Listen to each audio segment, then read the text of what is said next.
There is a myth that productivity is about managing time. It is not. It is about managing attention. And there is no place where attention is more valuable, or more scarce, than in the hours between midnight and dawn. At 3 a.m., the world is asleep. The notifications stop. The traffic dies. The demands of the day have not yet been written. This is the hour of the wolf. The hour of the creator. It is a choice. A difficult one. Because every instinct, every fiber of your being, is telling you to stay in the warmth, to hide from the cold. But you must resist. Because the world doesn't reward the comfortable, it rewards the courageous. The ritual begins. It isn't just about the caffeine, it is about the action. It is the first decision you make in a day. A decision to move forward. As the water boils and the steam rises, you are literally heating up the engine of your mind.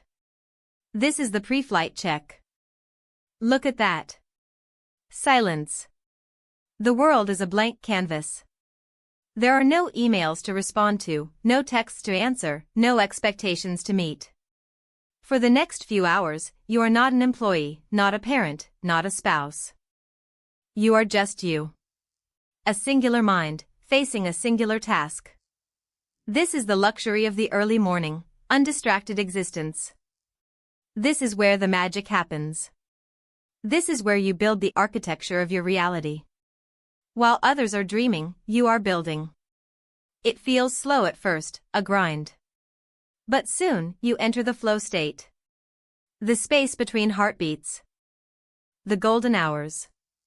It isn't just about getting work done, it is about doing work that matters, work that resonates on a frequency that is drowned out by the noise of the day. The light comes. Slowly at first. A whisper of gold on the horizon. It changes the chemistry of the room. It's a promise. A reward for your dedication.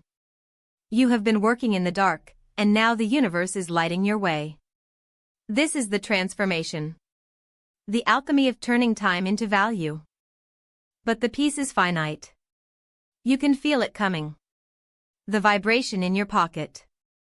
The chirp of the inbox. The rest of the world is stirring. The neighbors walk their dogs. The traffic starts to hum. The spell of silence breaks. The invasion begins. The urgent requests. The fire drills. The energy shifts. It is no longer about your narrative, it is about responding to the narratives of others. But the difference is, you are ready. You have already moved the needle. You have already won your day. Let them come. Let the chaos reign. You have built your fortress of focus. You have extracted the most valuable resource the world has to offer, silence. You have traded the comfort of the warm bed for the satisfaction of a job half finished, no, started. It is noon. The day is only half over. But the real day, the day that belongs to you, is done. The rest is just execution. Most people start their day in a state of reaction. They wake up to a world that is already winning. You, however, started the game 3 moves ahead. You sacrificed sleep for sovereignty. Is it hard? Yes. Is it worth it? Absolutely. Because the act of waking up at 3 a.m. isn't about the hours you gain, it is about the person you become. It is a declaration to the universe, I am not a passenger. I am the architect. Good morning. Or rather, good afternoon. You've earned it. 3 days ago, waking at 3 a.m. felt like rebellion. Today, it feels like punishment. That is the lie nobody tells you about discipline. The first time is romantic. The 10th time is just tired. Outside, rain hammers the window. Inside, your body is arguing with you before your eyes are even open. Last night ended badly. A project fell apart. A message went unanswered. You lay awake replaying a conversation you couldn't fix, and somewhere around 1 a.m., sleep finally won, only for the alarm to arrive 2 hours later like an insult. This is not the version of the story anyone puts on a poster. Somewhere in the middle of that sleepless hour, a voicemail arrived from someone who has known you a long time. Just checking in, the message said. No pressure. It sat there, unanswered, a small kindness you didn't have the energy to accept yet. You will call back. Just not yet. Not at 3 a.m., with the rain already starting and the day not yet decided. There is no golden lamp glow waiting this morning. The power flickered an hour ago and never quite recovered. The house is cold. The bed is warm. And for the first time since you started this, a single, honest thought surfaces: what if today, you just don't? Nobody would know. That is the seduction of this hour. There is no boss checking in, no alarm beyond the one you set yourself, no witness to your failure except you. Motivation, the thing that got you out of bed the first 10 times, is nowhere to be found this morning. It packed its bags in the night and left no note. You reach for your phone in the dark, and for a moment you scroll. Someone else is already awake, already further along, already further ahead.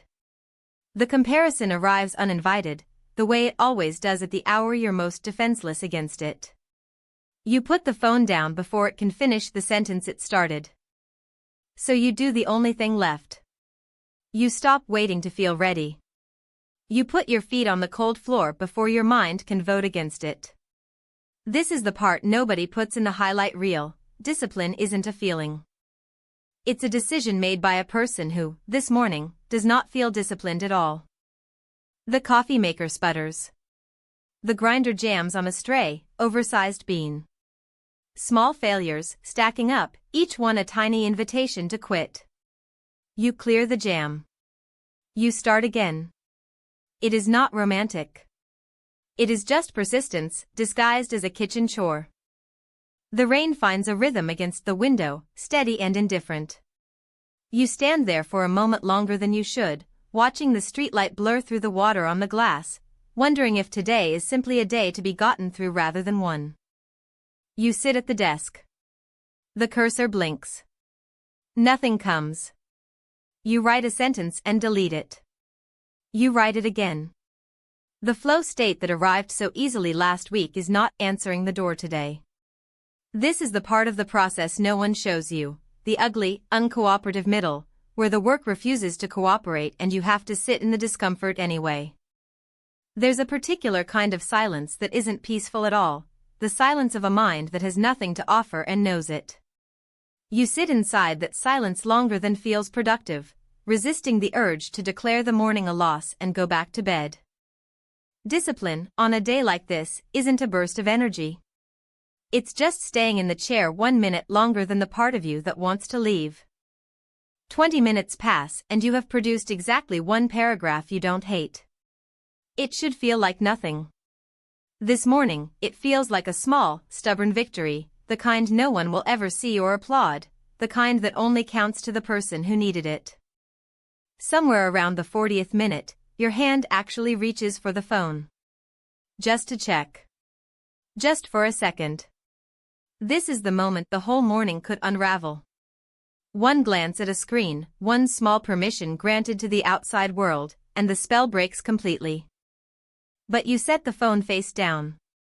Not because you feel strong. Because you decided, days ago, in a calmer moment, that this is what you do at this hour, regardless of how today's version of you feels about it.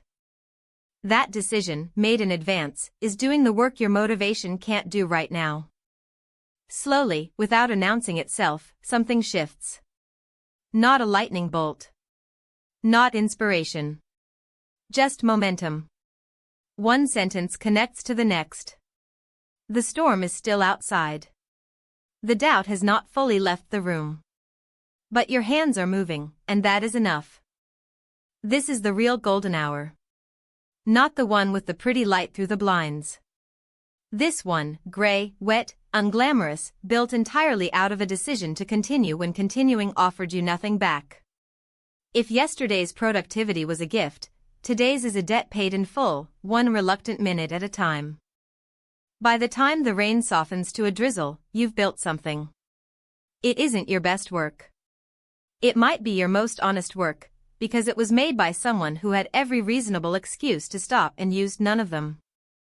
You look up and realize an hour has passed without you noticing the cold, without you checking the phone again, without the doubt from 3 a.m. saying another word.